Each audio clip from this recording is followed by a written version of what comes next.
எண்ணம் போல் வாழ்க்கை. நாம முடியும்னு நினைச்சா எல்லாமே முடியும், முடியாதுன்னு நினைச்சா எதுவுமே முடியாது. அனைத்துமே உன் எண்ணத்தை பொறுத்தே. சிரிப்பதற்கு ஒரு காரணத்தை கண்டுபிடித்தால் அழுவதற்கு ஒரு காரணம் தானாகவே தேடி வருகிறது. காலம் எல்லாவற்றையும் சமமாக வைத்திருக்கிறது. நாம் விதைக்கும் எண்ணங்கள் நம்மிடமே திரும்பி வந்து சேரும். நன்மை, தீமை, அறம், உண்மை, பொய், ஆக்கம், கேடு, அன்பு, சினம், எப்படிப்பட்ட எண்ணங்களை விதைக்க வேண்டும் என்பதை நாம் தான் தீர்மானிக்க வேண்டும். எண்ணம் போல் வாழ்க்கை. கண்டிக்காத பிள்ளை கெடும், கடன்பட்டால் வாழ்க்கை கெடும், பிரிவால் இன்பம் கெடும், பணத்தால் அமைதி கெடும், சினத்தால் உறவு கெடும், சிந்திக்காத செயலும் கெடும். எண்ணிக்கை என்றுமே வாழ்க்கையை முடிவு செய்வதில்லை, எண்ணங்கள் தான் முடிவு செய்யும். எண்ணம் போல் வாழ்க்கை.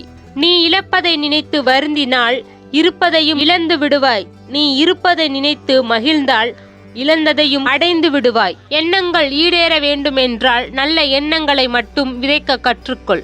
வாழ்க்கையில் முன்னேற மிகப்பெரிய வாய்ப்பு கிடைக்கும் என எதிர்பார்ப்பதை விட தற்போது என்ன இருக்கிறதோ அதை வைத்து முன்னேறும் வழியை காண வேண்டும். நம்மால் இன்னும் சிறப்பாக செய்ய முடியும் என்பதால் கடவுள் கொடுக்கும் மற்றொரு வாய்ப்புதான் தோல்வி. எண்ணங்கள் நல்லவையானால் எண்ணம் போல் வாழ்வு அமையும். நம் எண்ணங்கள் தான் நம் வாழ்வை செதுக்கும் சிற்பிகள், நம்மை சிலையாக மாற்ற உதவும் மொழிகள். நல்ல எண்ணம் நல்வாழ்வை தரும். உன் மதிப்பை முடிவு செய்ய வேண்டியது நீதான், உன்னை சுற்றி இருப்பவர்கள் அல்ல. என்றும் நீங்களாக இருங்கள். விரும்பினால் பழகட்டும், வெறுத்தால் விலகட்டும். எப்போது முடிவுகளை நாமே எடுக்க பழகுகிறோமோ அப்பொழுதுதான் அதன் விளைவுகளை எதிர்கொள்ளும் தைரியமும் நமக்குள் பிறக்கும். புதையும் விதைக்கு தெரியாது உயிராய் எழுந்து நிற்போம் என்று, எரியும் தீக்கு தெரியாது நாம் இருளை போக்குவோம் என்று, நம்மை ஏமாற்றுபவனுக்கு தெரியாது நாளை நாம் ஏமாற்றப்படுவோம் என்று. அடுத்தவன் தப்பா நினைப்பான் என்று பயந்து வாழ்ந்து விடாதே. நம்மள தப்பா நினைக்க அவ்வளவு பெரிய உத்தமன் இல்லை என்று சும்மா கெத்தா நம் மனதிற்கு ஏற்றவாறு வாழ்ந்து விடு. எதையும் சாதிக்க விரும்பும் மனிதன் நிதானம்தான் அற்புதமான ஆயுதமே தவிர கோபம் இல்லை. கனவு காணுங்கள், ஆனால் கனவு என்பது நீங்கள் தூக்கத்தில் காண்பது அல்ல, உங்களை தூங்க விடாமல் செய்வதே கனவு. அடுத்தவரின் கருத்துக்களால் உங்கள் வாழ்க்கையை வரையறுக்க முடியாது. உங்கள் எண்ணங்களும் செயல்களும் நீங்கள் யார் என்பதை தீர்மானிக்கின்றன. மற்றவரோடு நம்மை ஒப்பிட்டால் ஒன்று தாழ்வு மனப்பான்மை ஏற்படும், இல்லைனா தலைக்கணம் அதிகமாகும். ரெண்டுமே வாழ்க்கைக்கு தேவையில்லாத விஷயம்தான். நாம் வாழும் வீட்டில் எத்தனை வசதிகள் இருக்கிறது என்பதை விட எவ்வளவு மகிழ்ச்சியாக இருக்கிறோம் என்பதே முக்கியம். ஏதோ ஒன்றை அடைவதில் மட்டும்தான் நிம்மதி கிடைக்கும் என்று நினைக்காதீர்கள். சிலவற்றை இழந்தால் கூட நிம்மதி கிடைக்கும். தேவையற்ற விஷயங்களை யோசித்து கொண்டிருப்பதால் தேவையான விஷயங்களுக்கு யோசிக்க நேரம் இருக்காது. நீ சொல்லும் ஒவ்வொரு பொய்யும் நிச்சயம் ஒரு நாள் உன்னை தலைகுனிய வைக்கும். அப்போது புரியும் நீ ஏமாற்றியது அவர்களை அல்ல உன்னையே என்று. நம் வாழ்க்கையில் மிகவும் முட்டாள்தனமாக செலவிடும் நேரம் எதுவென்றால் நாம் தவறானவன் என தவறாக புரிந்து கொண்டவர்களுக்கு நாம் தவறானவன் இல்லை என நிரூபிக்க செலவிடும் நேரமே. ஏமாற்றியவர்களுக்கு நன்றி சொல். அவர்கள் ஏமாற்றத்தை சொல்லித்தரவில்லை என்றால் இனி ஏமாறாமல் இருக்க அனுபவத்தை கற்றுத்தந்திருக்கிறார்கள். இறங்கி இறங்கி போவதால் நீ ஒன்றும் புத்தனாக போவது கிடையாது. சந்தர்ப்பங்கள் சூழ்நிலைகளை புரிந்து கொள்ளாதவர்கள் இடத்தில் நீ அவர்களிடம் உனது சூழ்நிலைகளை சந்தர்ப்பங்களை புரிய வைக்க முயற்சி மிகப்பெரிய மடமைத்தனம்தான். அன்பாய் அக்கறையாய் பேசினார்கள் என்றே நினைத்தேன், ஆனால் அழகாய் சாமர்த்தியமாய் பேசி ஏமாற்றியவர்கள் என்பதே உண்மை. பட்டு போன மரத்திற்கு பறவைகளும் வருவதில்லை, பணமில்லாதவன் வீட்டுக்கு உறவுகளும் வருவதில்லை. மதிப்புள்ள ரூபா நோட்டுகள் அமைதியாக இருக்கிறது, மதிப்பில்லாத சில்லறை காசுதான் அதிகம் சத்தம் போடுகிறது. சில மனிதர்களும் அப்படிதான்.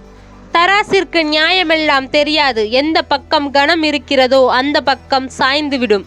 அப்படிதான் சில மனிதர்களும். நம்மை பற்றி யார் என்ன நினைத்தால் நமக்கு என்ன? நம்மை பற்றி நாம் அறியாததையா அவர்கள் அறிந்திட போகிறார்கள்? எத்தனை முறை நீ ஏமாற்றப்பட்டாலும் ஒருபோதும் அடுத்தவரை ஏமாற்ற கற்றுக்கொள்ளாதே. அவரவர் பலன் அவரவர் அனுபவிப்பார். நேர்மைக்கு என்றுமே மரணமில்லை, கவலையை விடு. உதட்டளவில் பழகும் உறவுகளிடம் நீங்கள் கழுத்தளவு அன்பு காட்டினாலும் நெகத்தளவு கூட உங்கள் வாழ்க்கை உயராது. உன் தகுதி என்னவென்று தெரியாமல் பிறரின் யோகியதையை விமர்சிக்க உனக்கு அருகதை இல்லை. உன்னை சுற்றி என்ன நடந்து கொண்டிருக்கிறது என்பதை நிதானமாக கவனி. கவனிக்கும் போது கிடைக்கும் தெளிவுதான் நல்ல முடிவுகளை உன்னை எடுக்க வைக்கும்.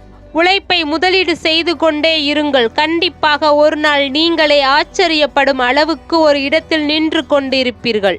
கடவுள்களுக்கு கொடுத்து பக்தனாக இருப்பதை விட ஏழைகளுக்கு கொடுத்து கடவுளாக இருந்து விடலாம். நீ அடுத்தவர்களுக்கு எதை கொடுக்கிறாயோ அதையே வட்டியும் முதலுமாக ஆண்டவன் தருகிறான். அன்பானாலும் சரி, துரோகமானாலும் சரி. மனிதனுக்கு பெருமை சேர்ப்பது பட்டமோ பதவியோ பணமோ அழகோ குலமோ அல்ல, அறிவு ஒன்றே ஒருவருடைய உயர்வுக்கு வழிவகுக்கும். பிறரை பற்றி விமர்சிக்கும் முன்னர் நாம் அவர் இடத்தில் இருந்திருந்தால் சரியாக நடந்து கொண்டிருப்போமா என்று யோசித்து பாருங்கள். அதன் பின்னர் உங்கள் மனம் சொல்லும் பிறரை பற்றி விமர்சிக்க உனக்கு தகுதி இருக்கிறதா என்று. கோபத்தில் எரிய வேண்டும் என்று முடிவெடுத்து விட்டால் விதைகளை மண்ணில் எரிந்து விடுங்களேன். உங்கள் கோபத்தின் அடையாளமாய் மரங்களாக வளரட்டும்.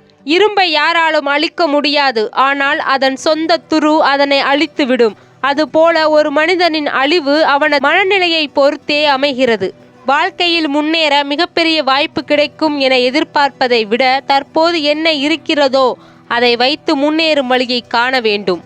நேர்மையான செயல்கள், விரைவான சிந்தனைகள், உயர்வான எண்ணங்கள் இவைகள் இருந்தால் உங்களை யாராலும் வீழ்த்த முடியாது. சிந்தனையில் சிறிது மாற்றம் செய்தால் வாழ்க்கையில் மிகப்பெரிய மாற்றம் அடையலாம். எதுவுமே சரியில்லாத போதும் எல்லாம் சரியாகிவிடும் என்று நம்புவதுதான் வாழ்க்கை. காலம் போடும் கணக்கை இறைவனை தவிர வேறு யாராலும் மாற்ற முடியாது. அதனால் நல்லதை நினை, நல்லதை செய், மற்றதை இறைவன் பார்த்து கொள்வான். குப்பையும் ஒரு நாள் சேர்த்து வைத்தால் கோபுரமாக தெரியும். கோபுரமும் ஒரு நாள் இடித்து விட்டால் குப்பையாகத்தான் தெரியும். வாழ்க்கையும் அப்படித்தான். வலியும் துன்பமும் சுமையாக தெரியலாம். எல்லாம் நொடியில் மாறலாம். எதற்கும் துணிந்து வாழலாம். முயற்சி திருவினையாக்கும்.